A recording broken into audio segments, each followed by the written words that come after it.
যে কথা বলতেছিলাম খালে জঙ্গি মুসা, এ মুসলমান শুনল,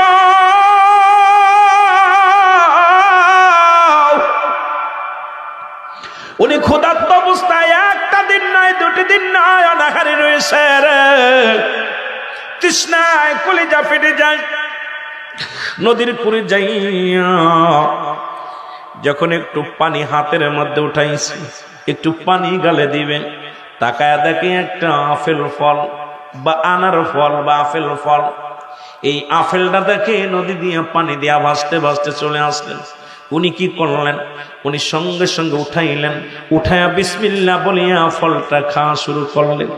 যখন ফলের আর্ধেক খাওয়া হয়ে গেছে, এমন সময় ওনার মনের ভিতরে ঝাঁক মারছে, আল্লাহ ও আল্লাহ, এই ফলটা যে আমি খাইলাম এর মালিককে। বাবারা শুনে নেন, আজকে পরের জিনিস আমানতের খেয়ানত করলেন, একটু হিসাব করে শুই না লন। আমরা কত আম চুরি করে খাবো, ডাব চুরি করে খায় আমার ছেলেরা, কত আম চুরি করে খায়, কত না ফল ফলাদি চুরি করে খাও।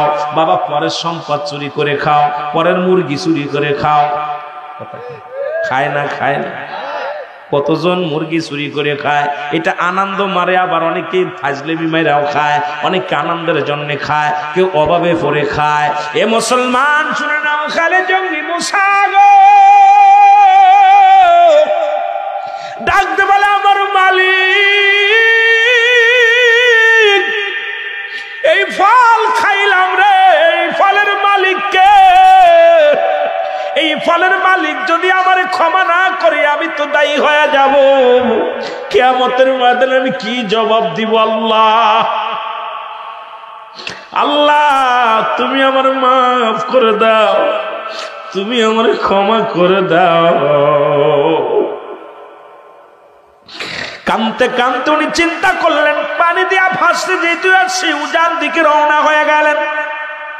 যায় দেখে এক নদীর কিনারা গাছটা লাগানো রয়েছে, ওই গাছের ফল নিচেই পড়েছে। মালিকের বাড়ি গেলেন, মালিককে ডাকতে বলো, হুজুর আসসালামু আলাইকুম। হুজুর ওয়ালাইকুম আসসালাম।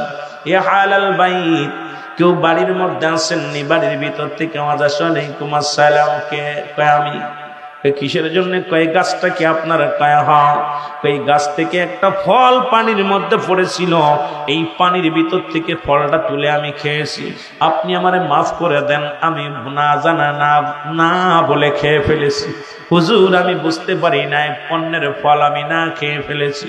আরে মুসলমান শুনে নাও, দরবেশ সব চিন্তা করে, মক্কেল একটা পাইছি রে, এই মক্কেল ছাড়া যাবে না, এমন আল্লাহ প্রিয় বান্দারে আমি ছাড়তেও পারবো না। ডাকতে বলে, তুমি ফল যেহেতু খাইছো, এই ফল খাওয়ার অপরাধে তোমার আমি ক্ষমা করতে পারি। একদিন নয়, দুদিন নয়, 12টা বছর আমার বাড়িতে গোলামি করবা, কর্মচারী থাকবা, কোনো বেতন দিব না, শুধু খানা খাওয়া। এই যদি এই শর্তে যদি রাজি হও, তাহলে তোমার ফলের দাবি আমি ক্ষমা করব, না হয় ফলের দাবি ক্ষমা করব না, তুমি যাইতে পারো। কয় বছর? এক ফল খায়া, এর ফলটা খাইয়া বড় বিপদে পড়েছে খালে জঙ্গি মুসা রে। চোখের পানি ছেড়ে কান্দে আমার মালিক,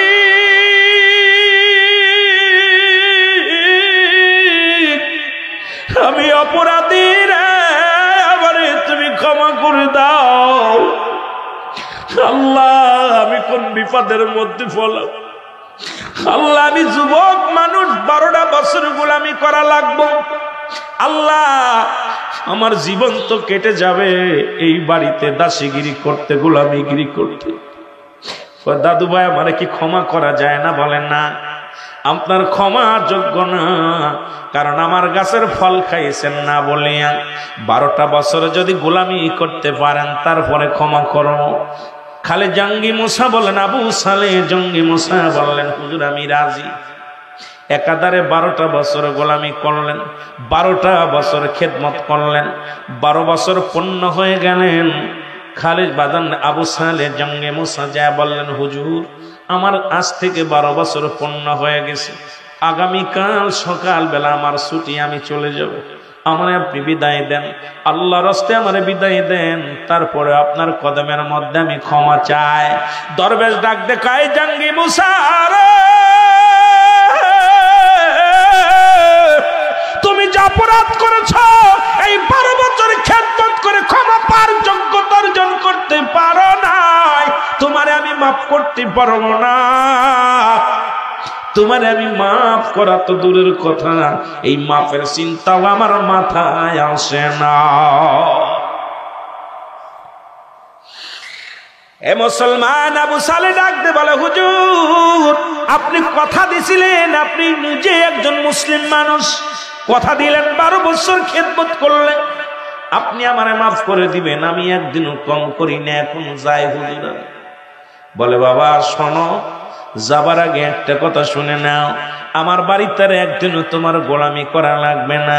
12 বছর পূর্ণ হয়েছে মেনে নিলাম, তবে 12 বছরের একদিনও তুমি কমও করো না। আমাকে তুমি খুশি করেছো, আমার মাওলারে তুমি খুশি করেছো। আমি দেখেছি রাত্রে যখন আমি ঘুমাই গেছি রে, তুমি যাই না মাঝে বসে বসে আমার মাওলার প্রেমে কাঁদছো রে। তুমি দিন পরে তুমি আমার কর্মচারী ছিলা, রাত ভরে আমার মাওলার কর্মচারী। আমার মাওলার দরবারে কেঁদে কেঁদে তুমি বুক বাসাইছো রে সালে। আমি তোমার কান্না দেখেছি,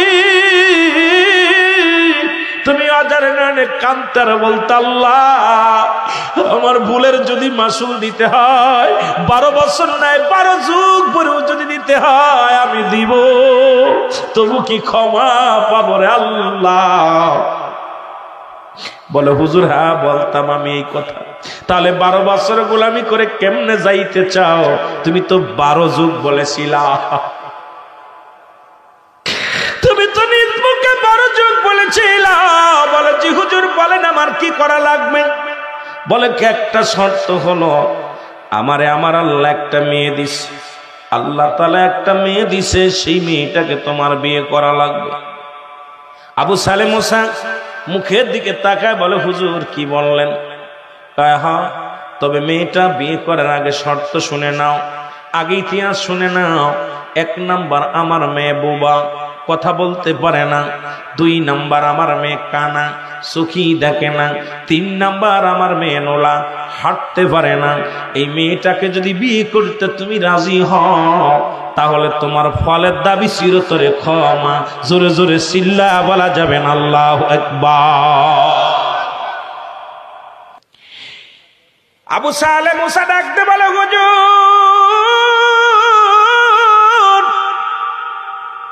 আমার ফলের দাবি, ফলের গুনাহ যদি মাফ হয়ে যায় গো, দুনিয়ায় যত কষ্ট হোক না কেন দুনিয়ার বুকে আমি পরীক্ষা দিতে রাজি। হুজুর আপনার মেয়ে, ওই কানা মেয়ে, বুবা মেয়ে, ন্যাংরা মেয়েকে আমি বিয়ে করতে রাজি। জোরে বলো সুবহানাল্লাহ। তবে বিয়ে হবে সামনাসামনি নয়, পর্দার আড়ালে হিজাব কবুল করবে। আবু সালে মুসা বলে, আমি রাজি। বিয়ে হয়ে গেল, বিয়ে হয়ে গেল। বিয়ের রাত্রে বাসর ঘর সাজানো হলো, সুন্দর বাসর ঘর সাজানো হলো। সাজায় আবু ছেলে যখন ঘরের মধ্যে গেলেন, সালাম দেয়, আসসালামু আলাইকুম। সুবহানাল্লাহ। ভিতর থেকে আওয়াজ আসে, ওয়ালাইকুম আসসালাম। আবু ছেলে চিন্তা করে, কেড়ে ঘরের ভিতরে সালাম দিলেন। আমার বউটা তো বোবা, নিশ্চিত অন্য কোন মহিলা ঢুকছে ঘরের ভিতরে। কেন আমার শ্বশুর বলছে আমার তার মায়া নাকি বোবা, বোবা মানুষ তো কথা বলতে পারে না, এদিক কেমন কথা বললো। এবার যখন ঘর থেকে একটা পা পিছন দিকে নিয়ে চলে আসতে গেছে, পিছন থেকে ডাক দে বলে, স্বামী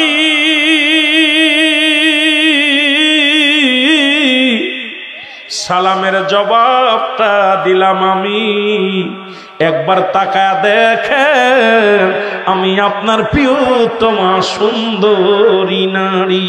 জোরে জোরে চিল্লা বলা যাবে না মারহাবা।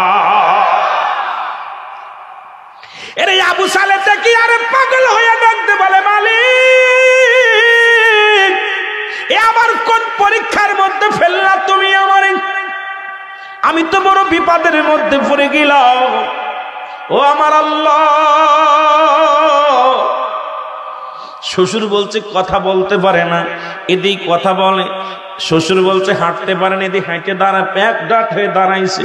শ্বশুর বলছে কানা, এদি আমার সায়েদাকে স্বামী, ইদি কি বিপদের দৌড়ে ঘর থেকে বেরিয়েছে। এবার সদাগর সাহেব দাঁড়ায় দেখে জামাই ঘর থেকে বাইর হয়ে দৌড় দেয়, কই জামাই বাবা দাঁড়াও। দাঁড়াইছে, বলে বাবা জান আপনি বলছেন আপনার মেয়ে কালা? কায় হা কানা। আপনার মেয়ে খোড়া? বলছে হ্যাঁ খোড়া। আপনার মেয়ে বলছেন বুবা? বলে হ্যাঁ। তবে ধোঁকা দিছেন কেন? এখন কোন মেয়েটা আমার বাসর ঘরে ঢুকাইয়া দিছেন? এ কারে ঢুকাইলেন বাসর ঘরের ভিতরে গো? এ দরদি বন্ধুরে শোনে না। সদাগর ডাক দে বলে বাবা শোনো, আমার মেয়ে আমি বলেছিলাম কানা, এই জন্যে আমার মায়া এক পাশ পর্যন্ত বেগানা পুরুষ কোনদিন কাউকে দেখে না। যদি ঘরের বাইরে যেত সে পর্দায় চলতো। এই জীবনের প্রথম পুরুষ বাবা তুমি, এই জন্যে আমি বলেছি কানা। 2 নাম্বার, আমার মেয়ে হাঁটতে পারে না। নোলা বলেছিলাম আমার মেয়ে জীবনে কোনোদিন ঘর থেকে বেপর্দায় বাইর হয় নাই। আমার মেয়ে কোনোদিন ওই গান বাজনা শুনতে যায় না, বিনা কারণে কোনোদিন ঘর থেকে বাইর হয় না। এই জন্য হেঁটে হেঁটে কোনোদিন কোনো মার্কেটে যায় নাই। আমার মেয়ে কোনোদিন বিউটি পার্লারে যায় নাই। আমার মেয়ে কোনোদিন বেগানা পুরুষের হাত ধরে হাঁটাহাঁটি করে নাই। এই জন্য বলেছি আমার মেয়ে খোড়া। 2 নাম্বার, আমার মেয়ে বুবা। বাবারে আজ পর্যন্ত আমার মেয়ে বেগানা পুরুষের সঙ্গে কথা বলে নাই। আর একটু জোরে বাবারে। এই কারণে আমি এগুলো বলেছি। আবু সালে জঙ্গি মুছা লাভতে যায়, কান্দে আল্লাহর দরবারে ডাক দে বলে আমার আল্লাহ তুমি আমারে ক্ষমা করে দাও, মাফ করে দাও।